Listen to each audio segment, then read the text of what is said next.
And another place in the Quran where Allah mentions that people will be punished in the hellfire for not praying is in Surah Mudaththir, which is Surah number 74, verses number 41 to 43.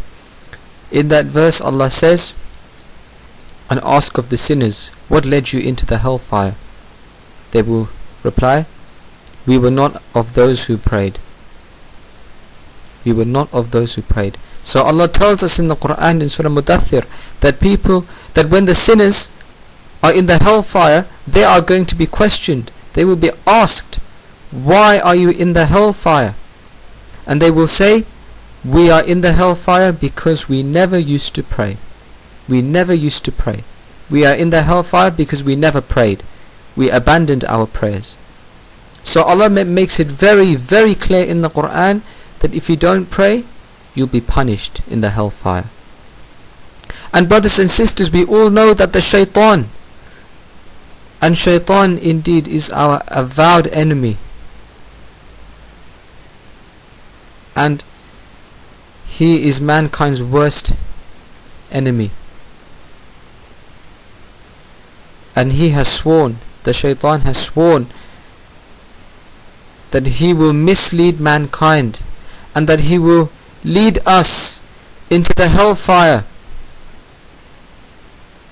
And we all know, brothers and sisters, that when Allah ordered the angels and the shaitan, when he ordered them to bow down to our father Adam alayhi salam, then all of the angels, they all bowed down. All of the angels bowed down towards our father Adam alayhi salam, except for Iblis, except for the shaitan. The shaitan did not bow down, and we all know this. So therefore, to refuse to bow down is an act and a habit of the shaitan. Therefore, my brothers and sisters, if we refuse to pray, then are we not therefore just following shaitan and his footsteps? Is he not therefore leading us into the hellfire?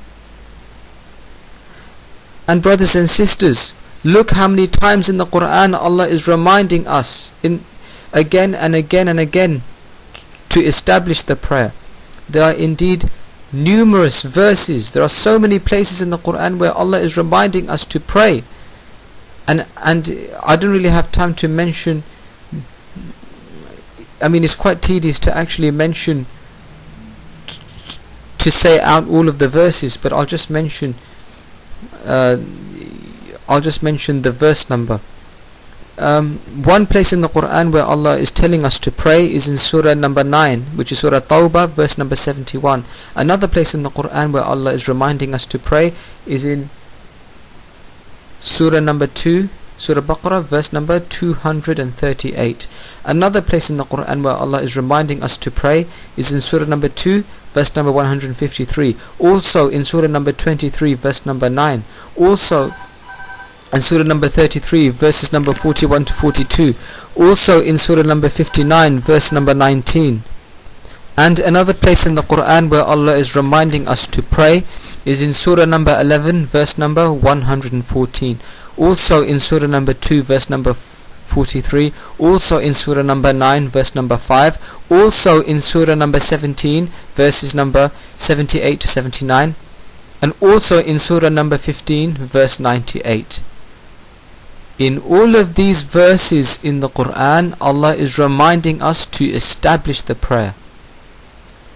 In all of these verses, in all of these verses in the Quran, Allah is reminding us to pray.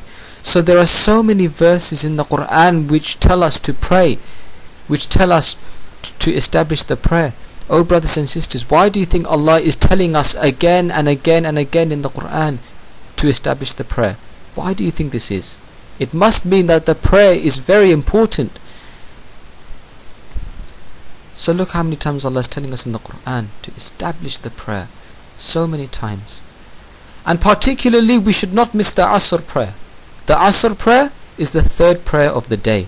And this is the prayer which we should particularly not miss. And of course we should not miss any of the 5 daily prayers. We should be praying Fajr, Dhuhr, Asr, Maghrib and Isha. We should be doing all of the 5 daily prayers, especially the Asr prayer. Especially the Asr prayer.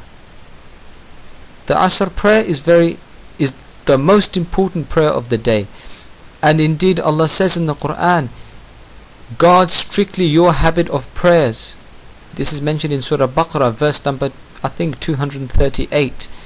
In that verse Allah is saying, and guard strictly your habit of prayers, especially the middle prayer. In other words, especially the Asr prayer. Allah refers to the Asr prayer as the middle prayer. So Allah is stressing that the Asr prayer is particularly the prayer that we should not miss.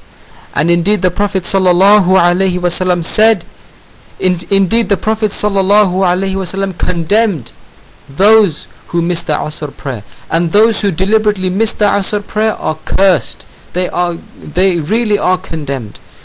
Indeed the Prophet ﷺ said that whoever abandons the Asr prayer, then whoever deliberately misses the Asr prayer is like the one whose family and property have been perished and plundered. Subhanallah. The one who abandons his Asr prayer is like he whose family and property have been perished and plundered. This hadith is mentioned in Sunan Abu Dawud. Subhanallah. So this is the state of a person who intentionally misses his Asr prayer. So if you miss your Asr prayer, if you deliberately miss your Asr prayer, it is like you will never see it is like you have lost your family and your property. If you miss your Asr prayer, it is like you will never see your family or your property ever again. It's as if your family and your property have been perished and plundered, and that you will never see your family and your property ever again. Subhanallah, this is the state of a person who misses Asr prayer. Brothers and sisters, if you actually think about this hadith, if you think about this very carefully, it's quite scary. And the Prophet ﷺ said that no one who used to pray before the rising of the sun and before its setting will enter the hellfire. This is mentioned in Sahih Muslim.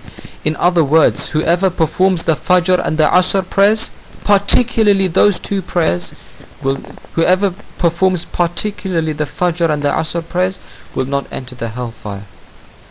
But this does not mean, however, that these two prayers are the only compulsory prayers. In fact, all of the 5 daily prayers are compulsory, but what this hadith is putting across is that the Fajr and the Asr prayers are the most important prayers. Not just the only important prayers, but they are the most important prayers. And brothers and sisters, indeed the salah, indeed the prayer is such a beautiful good deed. It's such a beautiful thing. The prayer is such a beautiful thing. And the prayer has got, the prayer has got so many virtues, so many blessings, and so many benefits, which our human minds cannot even comprehend. But because we choose not to pray, and because we neglect our prayers, we are missing out so many of these blessings and benefits. I mean, if you were to earn £10, brothers and sisters, if you were to earn £10 for every prayer that you did, then I'm sure you would start praying. If you were given £10 for every prayer that you did, I'm sure you would start praying out of greed for that money. And I'm sure you would have no problem waking up at 4 o'clock in the morning. I'm sure that you would have no problem waking up at 4 o'clock in the night for the Tahajjud prayer. You would have no problem in that, because you would be greedy for that money. But brothers and sisters, okay, how about even if you were to earn just £1? If you were to earn just £1 for every prayer that you did, how many of us would start praying?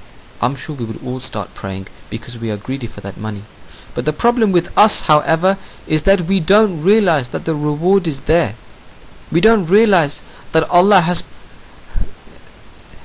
has promised a better reward than money. Allah has promised a reward which is much better than money. And you know what that is? Al-Jannah. is paradise. Allah has promised paradise for those who pray 5 times a day.